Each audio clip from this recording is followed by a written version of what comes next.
الشيخ أبو مرجان الفيدي حفظه الله.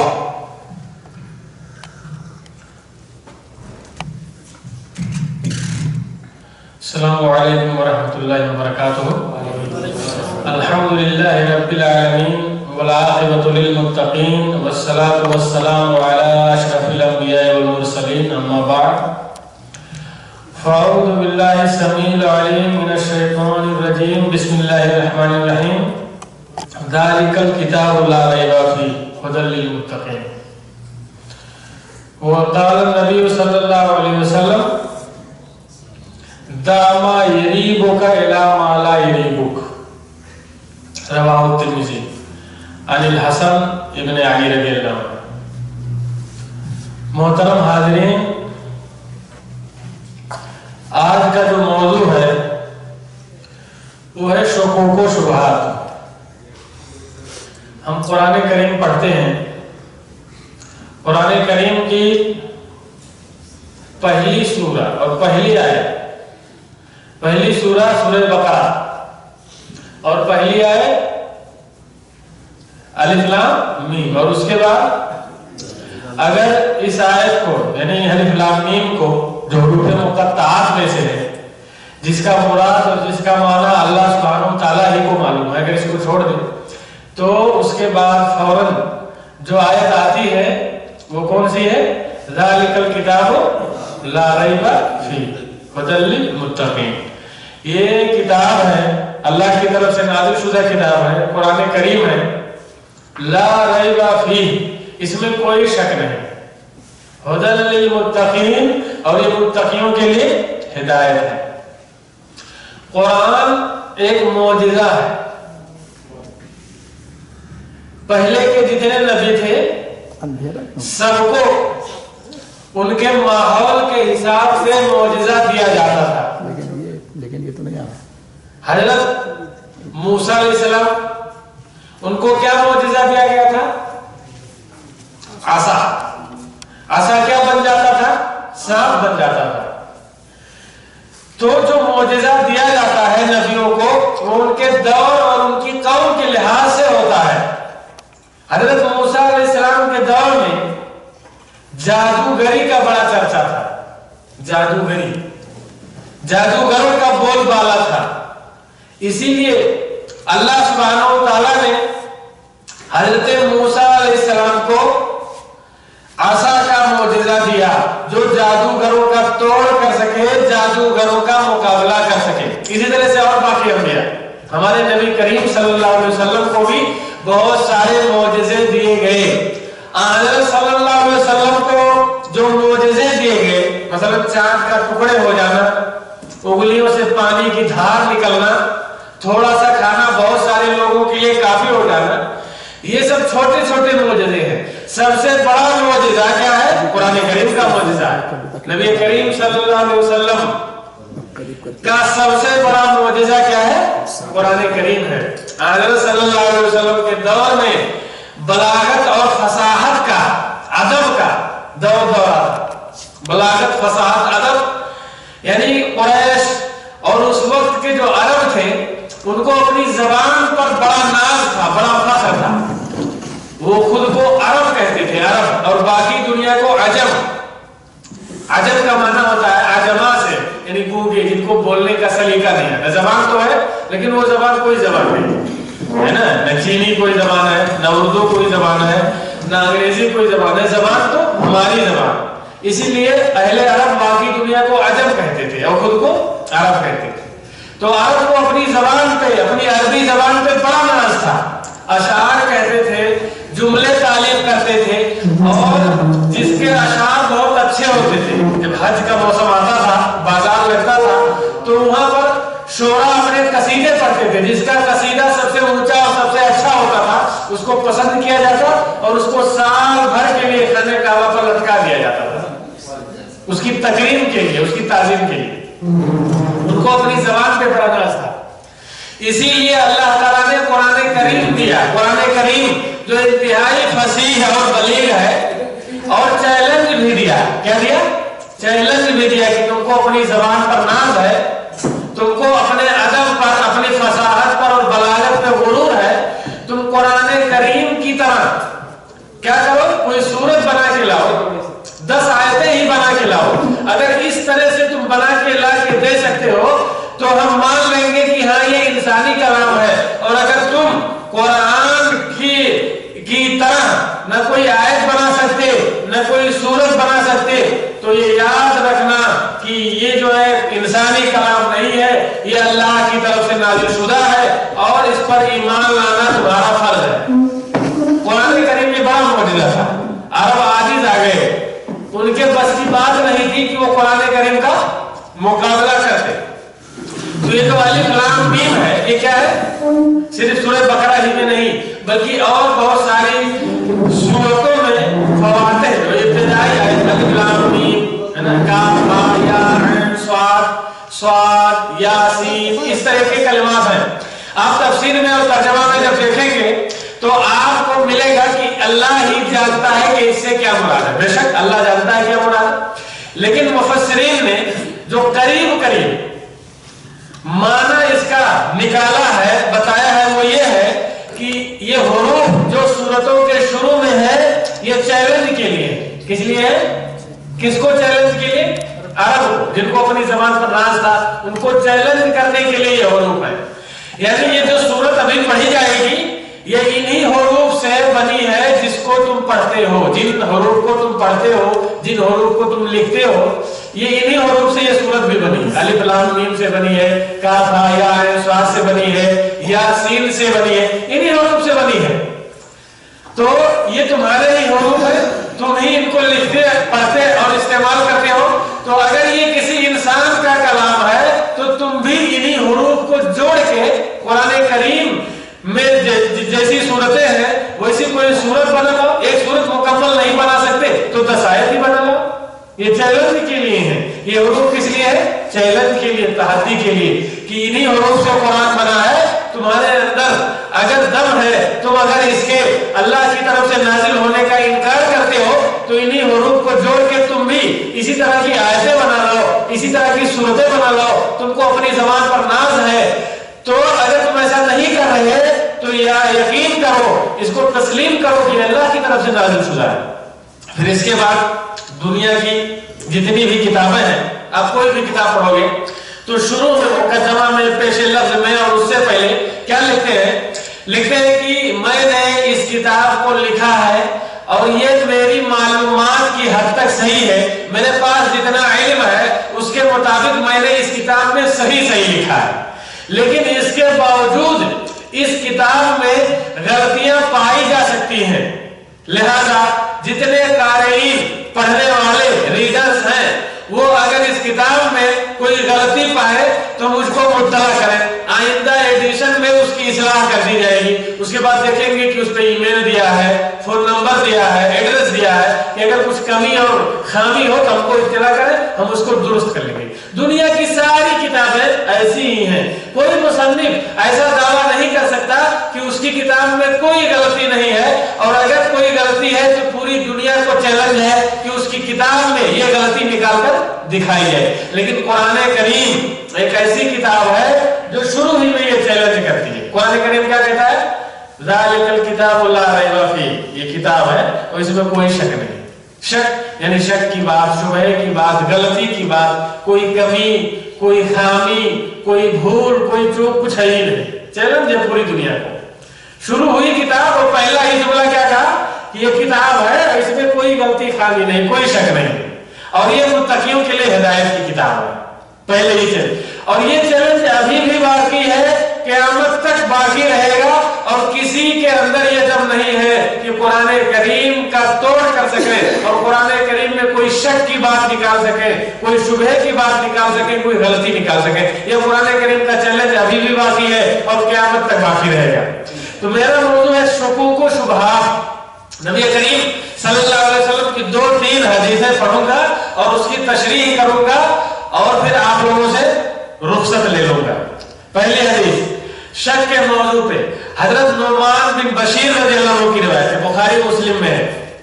کیا ہے یہ روایت؟ فرماتے ہیں کہ نبی کریم صلی اللہ علیہ وسلم نے فرمایا ان الحلال بین و ان الحرام بین. حلال ظاہر ہے، حرام ظاہر. اللہ کے رسول صلی اللہ علیہ وسلم نے جتنی چیزیں حلال تھی ان کو بیان کر دیا اور جو چیزیں حرام تھی ان کو بھی بیان کر دیا. وہ بینہما مشتبہات، لیکن حلال اور حرام کے بیچ میں کچھ شبہے کی چیزیں مشتبہات ہیں. لا یعلمہن کثیر من الناس، زیادہ تر لوگ اس کو نہیں جانتے. تو بہت ساری چیزیں ایسی ہیں جن کے بارے میں ہم شبہے میں رہتے ہیں. اب حلال کیا ہے؟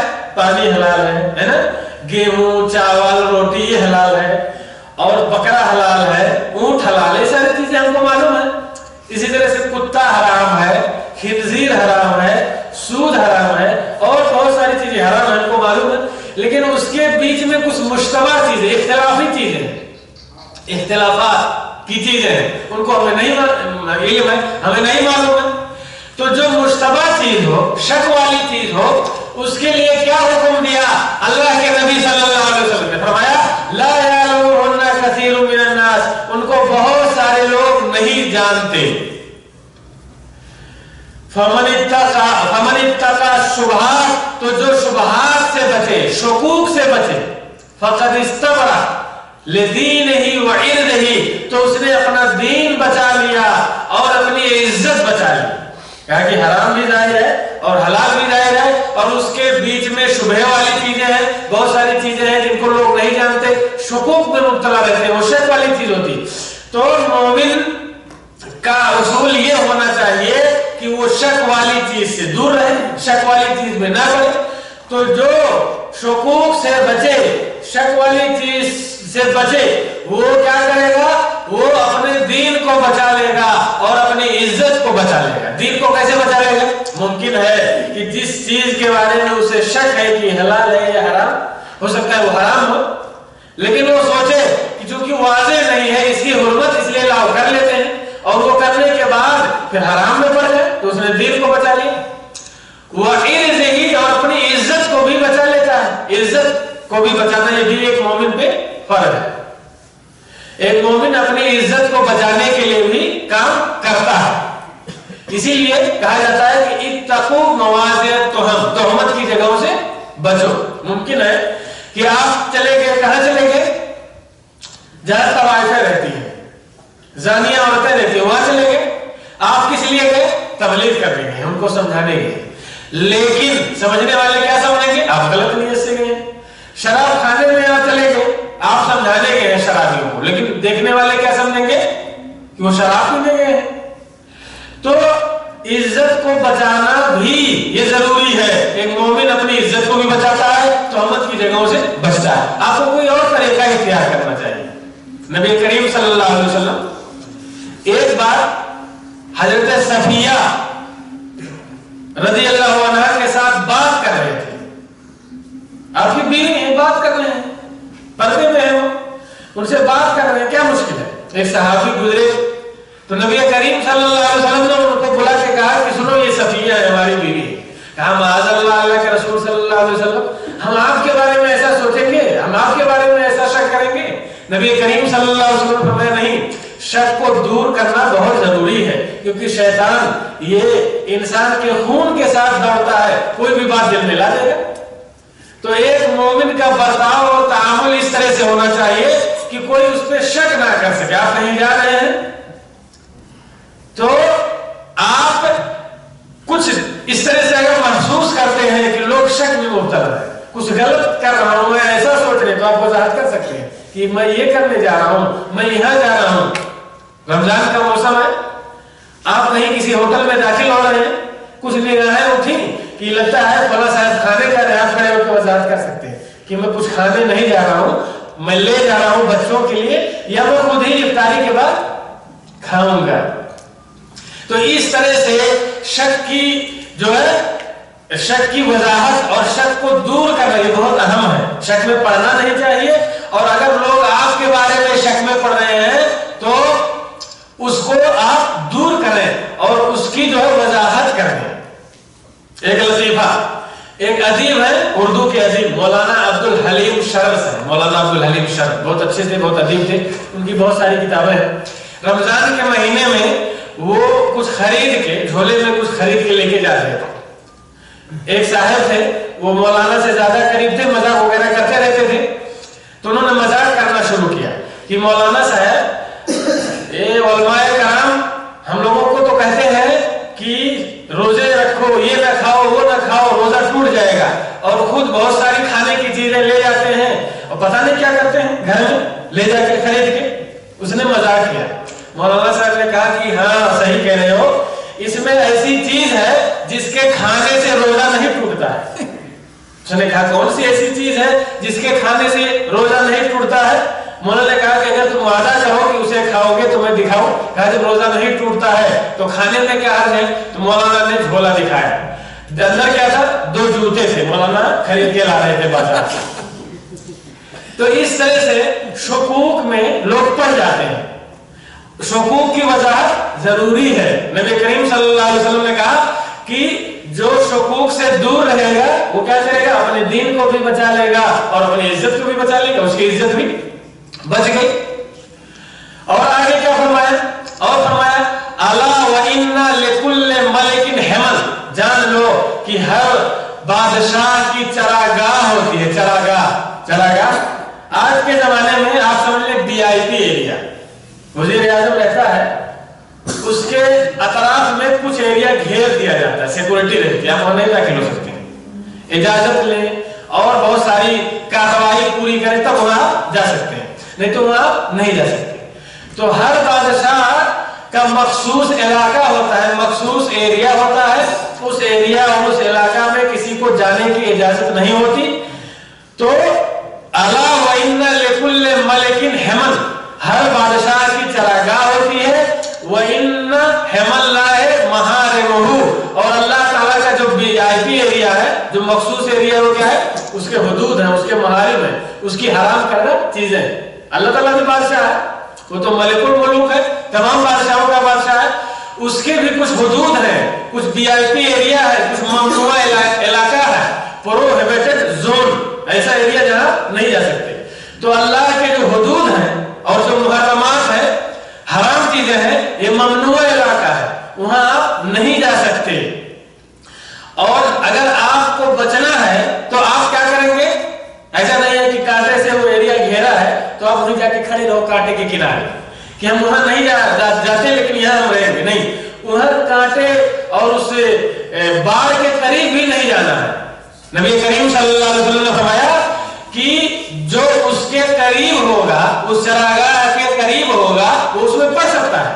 کررائی حول الحما, جیسے وہ چرواہا ہے جو چراگاہ کے ارد گرد چراتا ہے, وہ چرا رہا ہے, جانور ہے چرا رہا ہے, کہہ رہا ہے ادھر ان کے کھیت میں نہیں جائیں گے, ہم ادھر جو بنجر زمین ہے یہاں چرائیں گے. وہ جو ہے بڑا مصروف ہوا, نگاہ جب کی, جانور جا کے وہاں پہ پڑ گئے. تو کہا کہ جو چراگاہ کے ارد گرد جانور کو چرائے گا, یوشک ان یرتع فی, قریب ہے کہ وہ اس میں چرنے لگے, اس کے اندر پڑ جائے. تو کہا کہ اللہ تعالیٰ کے جو حدود ہیں, اس کے محارم ہیں, وہ اللہ تعالیٰ کے گھاس چراگاہ ہے, اور ہم کو اس سے دور رہنا چاہیے. اس چرواہے کی طرح جو چرواہا اگر کسی کھیتی کے, اگر کسی چراگاہ کے قریب میں اپنے جانوروں کو چرنے کے لیے چھوڑ دیتا ہے تو اس کے اوپر خطرہ برقرار رہتا ہے کہ وہ چراگاہ میں پڑ جائے. تو اس کے لیے یہ حکم ہے کہ وہ دور چرائے تاکہ اس میں پڑنے کا خطرہ ہی نہ رہے. اور آگے فرمایا الا وَإِنَّ فِي الْجَسَدِ مُضْغَةً, جان لو کہ جسم میں ایک ٹکڑا ہے, مضغہ بوٹی, گوشت کا ٹکڑا, جسم میں گوشت کا ایک ٹکڑا ہے. اذا صلح الجسد كله, جب وہ گوشت کا ٹکڑا درست رہے گا تو پورا جسم درست رہے گا, اور اگر وہ گوشت کا ٹکڑا خراب ہو جائے گا, بگڑ جائے گا تو پورا جسم بگڑ جائے گا. تو ہم کو کیا کرنا چاہیے؟ اپنے دل کی حفاظت کرنی چاہیے, شک کی جگہوں سے بچنا چاہیے, جو حرام ہے, جو ممنوع چیزیں ہیں ان سے دور رہنا چاہیے, ان کے قریب بھی نہیں جانا چاہیے, کیونکہ جو قریب ہوگا ممکن ہے کہ اس میں پڑ جائے. اور حرام چیزوں میں تو بالکل نہیں پڑنا ہے, لیکن جو شک کی چیزیں ہیں ان سے بھی بچنا ہے, ہمیں شک میں بھی نہیں پڑنا ہے, شک کے قریب بھی نہیں جانا ہے. اسی طرح سے دوسری حدیث ہے, کس کی حدیث ہے؟ حضرت حسن بن علی, نبی کریم صلی اللہ علیہ وسلم کے نواسے, ان کی روایت فرماتے ہیں کہ حفظ تو من رسول اللہ صلی اللہ علیہ وسلم، میں نے رسول اللہ صلی اللہ علیہ وسلم سے یاد کیا ہے کیا؟ دع ما یریبک الی ما لا یریبک، کوئی معاملہ ہے، کوئی مسئلہ ہے، کوئی چیز ہے جو پیش آ گئی ہے، اب اس کے بارے میں آپ کو نہیں معلوم کہ یہ صحیح ہے یا غلط ہے، جائز ہے کہ ناجائز ہے یا حرام ہے، یا آپ کو نہیں معلوم، شک والی چیز ہے، تب کیا کرو؟ تو دع ما یریبک، اسے چھوڑ دو جو تم کو شک میں مبتلا کرتا ہے، الی ما لا یریبک، اور اس کو اپنا لو جو تمہیں شک میں مبتلا نہیں کرتا، یعنی جس پہ اطمینان ہو، جس پہ یقین ہو، اس کو اپنا لو، اور جو دل میں کھٹکے، جس میں شک پیدا ہو، شکوک پیدا ہو، دل میں اضطراب پیدا ہو، اس کو چھوڑ دو۔ تو یہاں اس حدیث میں بھی شکوک کو چھوڑنے کا حکم ہے، اور جس پر اطمینان ہو، جس پہ یقین ہو، اس کو اپنانے کا حکم ہے۔ صحابہ نے اس پر عمل کیا، تابعین نے بھی اس پر عمل کیا۔ ایک تابعی ہے حسان بن ابی سنان رحمۃ اللہ علیہ، بڑے تابعی ہیں، کوفہ کے تھے، تاجر تھے۔ تو حسان بن ابی سنان کیا تجارت کرتے تھے؟ کھانے کی، غلے کی، بہت ساری چیزیں وہ خریدتے بیچتے تھے۔ تو ایک بار ان کا غلام تھا، مالدار آدمی تھے، ان کا غلام کہاں تھا؟ ایران میں، اہواز میں تھا۔ اس نے خط لکھا ان کو، کیا خط لکھا؟ لکھا کہ اس بار گنے کی کھیتی بیماری کا شکار ہے، وائرس پیدا ہو گیا ہے، آفت کا شکار ہے، قریب ہے کہ شکر اور گڑ وغیرہ مہنگے ہو جائے، کیونکہ گنا پیدا نہیں ہوگا تو پھر شکر کی قلت ہوگی، گڑ کی قلت ہوگی۔ تو میں آپ کو مشورہ دیتا ہوں کہ آپ پہلے ہی شکر اور گڑ وغیرہ خرید لیں۔ انہوں نے خط پڑھا اور اس کے بعد میں ایک آدمی سے کوفہ میں بہت سارا شکر گڑ خرید لیا، ذخیرہ کر لی۔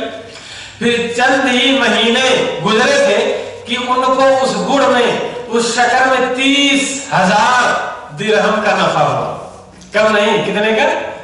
ہاں، کہیں نہیں مل رہا تھا سامان، اور اس کا دام بڑھ گیا، قیمت بڑھ گئی، لوگ انہی سے خریدنے لگے، ان کو جو ہے 30,000 نفع ہوا۔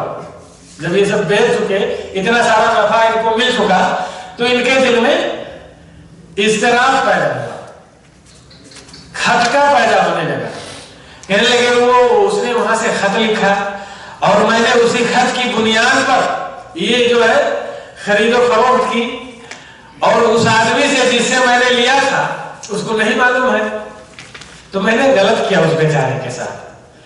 اس کو مجھے بتانا چاہیے تھا، میں اس کو بتا کے خریدتا کہ دیکھو بھائی آگے قلت ہونے والی ہے، اور ہو سکتا ہے اس کی قیمت چڑھ جائے، اس لیے میں خرید رہا ہوں، تم چاہو تو نہ بیچو، یا تم چاہو تو دام چڑھا کے بیچو، یا تم چاہو تو اتنے ہی پہ بیچو۔ کہا یہ مجھ کو کہنا چاہیے تھا، لیکن میں نے نہیں کہا، میں نے غلط کیا۔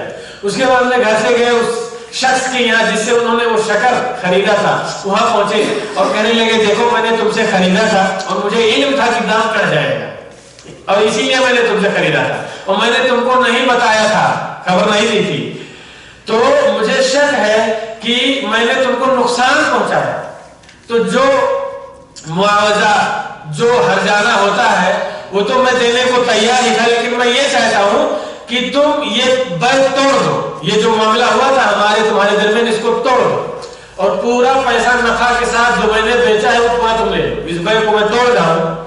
اس نے کہا نہیں، تم نے اب مجھ کو بتا دیا تو جاؤ تم لے جاؤ، سب تمہارا ہے، میں نے تمہیں دیا، مجھے ضرورت نہیں ہے، مجھے بیع توڑنے کی ضرورت نہیں ہے۔ گھر واپس چلے گئے۔ اس کے بعد میں برابر ان کے دل میں کھٹکا تھا، شک تھا اور پریشان تھے، پھر واپس گئے، کہا نہیں بیع توڑو اور پورا پیسہ واپس لو، میں نے تم کو دھوکہ دیا تھا۔ وہ برابر اصرار کرتے رہے، اس کا پیچھا کرتے رہے، یہاں تک کہ اس نے بیع توڑ دیا، اور اس کے بعد میں انہوں نے پورا پیسہ قیمت اور نفع کے ساتھ اس کو لوٹا دیا۔ تو یہ سلف تھے کہ ذرا بھی شک اور ذرا بھی شبہ کی چیز برداشت نہیں کرتے تھے۔ لیکن اس کے ساتھ ساتھ یہ بھی جان لیں کہ جو کھلا اعلانیہ بڑے بڑے گناہ کرتا ہے، حرام کاری میں مبتلا ہے، اگر وہ شک والی چیز سے بچے گا تو اسے قبول نہیں کیا جائے گا، کیونکہ وہ اس سے بڑی چیز میں مبتلا ہے۔ پہلے وہ حرام کاری چھوڑے اور باقی تمام چیزیں چھوڑے، تب وہ شک، یہ شک والی چیزیں یہ حرام سے کمتر ہے، حرام کا وبال زیادہ ہے، شک والی چیزوں کا وبال کم ہے، اور یہ بزرگی پرہیزگاری کا تقاضا ہے کہ آپ شک میں نہ پڑیں۔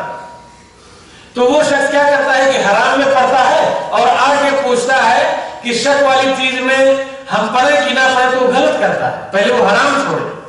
وہ اگر شک والی چیز سے بچ رہا ہے اور حرام والی چیز سے نہیں بچ رہا ہے تو شک والی چیز سے بچنا اس کو کچھ فائدہ نہیں دے گا۔ اس کی بھی دلیل ہے، مسلم شریف کی حدیث ہے، عبداللہ بن عمر رضی اللہ عنہ حج کرنے آئے۔ کہاں حج کرنے آئے؟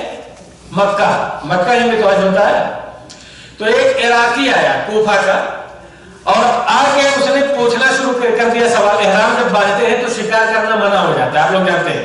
تو اس نے ایک سوال کیا، کہا آپ ایک مسئلہ بتائیے، اگر میں حالت احرام میں مکھی مار دوں تو کیا اس کا فدیہ ہے، اس کا دم ہے؟ اگر احرام کی حالت میں آپ شکار کر رہے ہیں، مان لیجیے آپ نے بکرا یا اسی طرح سے نیل گائے، تو اسی کے بقدر کوئی ایسا جانور جو حلال ہے، اسی کے بقدر آپ کو خرید کے صدقہ کرنا پڑے گا، دم دینا پڑتا ہے۔ تو اس نے کہا کہ اگر میں مکھی مار دوں تو کیا میرے اوپر دم ہے، اس کو دم دینا پڑے گا؟ حضرت عبداللہ بن عمر رضی اللہ عنہ ناراض ہو گئے، کہا کہ تم نے حضرت حسین رضی اللہ عنہ کو، تم نے، تمہارے کوفہ والوں نے حضرت حسین رضی اللہ عنہ کو قتل کر دیا اور ڈرے نہیں، حالانکہ اللہ کے رسول صلی اللہ علیہ وسلم نے فرمایا تھا کہ ہما ریحانتایا فی الجنہ، کہا وہ میرے جنت کے جو پھول ہیں اس میں تو تم کو ڈر نہیں لگا اور تم مکھی مارنے پر آگے مجھ سے فتویٰ پوچھتے ہو۔ ناراض ہو گئے عبداللہ بن عمر رضی اللہ عنہ، یعنی وہ اتنا بڑا جرم، اس میں تم کو کوئی تکلیف نہیں ہوئی اور مکھی مارنے پر آگے پوچھتے ہو۔ تو اس طرح سے جو کھلا حرام کاری میں پڑ رہا ہے، حرام کھا رہا ہے، وہ شک و شبہ میں پڑنے والے مسائل نہ پوچھے، وہ پہلے حرام چیزوں سے بچے۔ جو حرام سے بچتا ہے اس کے لیے ہے کہ وہ شک و شبہ میں بھی نہ پڑے، لیکن جو حرام سے نہیں بچتا ہے وہ پہلے حرام سے بچے، اس کے بعد شک و شبہ والے سوال کرے۔ حضرت امام احمد بن حنبل تھے، وہ کیا کرتے تھے، ایک بار انہوں نے گھی منگوایا، گھی کہاں سے؟ بکالے سے۔ گھی کے ساتھ جو شخص ان کا گھی لے کے آیا وہ کاغذ بھی لے کے آ گیا، کاغذ اچھا تھا، انہوں نے کاغذ لوٹا دیا، کہا ہم نے اس سے گھی خریدا ہے، کاغذ نہیں، ممکن ہے کہ ہم اس کو استعمال کریں، ہم اس پر حدیث لکھیں یا اپنے اور کسی کام میں لیں تو ہمارے لیے جائز نہیں۔ تو جو حرام سے مکمل بچے اس کے لیے حکم ہے کہ وہ شبہ والی چیز میں بھی نہ پڑے، اور یہی اصل دین ہے، اسی سے ہمارا دین بھی محفوظ رہے گا، ہماری عزت بھی محفوظ رہے گی۔ لیکن جو حرام چیزوں سے نہیں بچتا ہے وہ شک و شبہ والے مسائل کے سوالات نہ کھڑا کرے، اس کے لیے ضروری ہے کہ پہلے وہ حرام چیزوں سے بچے۔ اللہ تعالیٰ سے دعا ہے کہ اللہ تعالیٰ ہمیں مشکوک چیزوں سے بچنے کی توفیق عطا فرمائے، جیسا کہ اس نے ہمیں حرام چیزوں سے بچنے کا حکم دیا ہے اور بچنے کی توفیق دی ہے۔ آمین۔ وآخر دعوانا الحمدللہ رب العالمین، والسلام علیکم ورحمۃ اللہ وبرکاتہ۔ جزاکم اللہ خیرا۔ یہ تھے ہمارے فضیلت الشیخ ابوالبرجان صاحب فیضی حفظہ اللہ، جو شکوک و شبہات کے موضوع پر گفتگو فرما رہے تھے۔ اللہ رب العالمین ہم سب کو شکوک و شبہات سے بچائے اور اپنے سچے اور صاف ستھرے دین پر چلنے کی توفیق عطا فرمائے، دنیا اور آخرت میں کامیاب کرے۔ اللہ تعالیٰ جزائے خیر دے شیخ کو اور آپ تمام لوگوں کو۔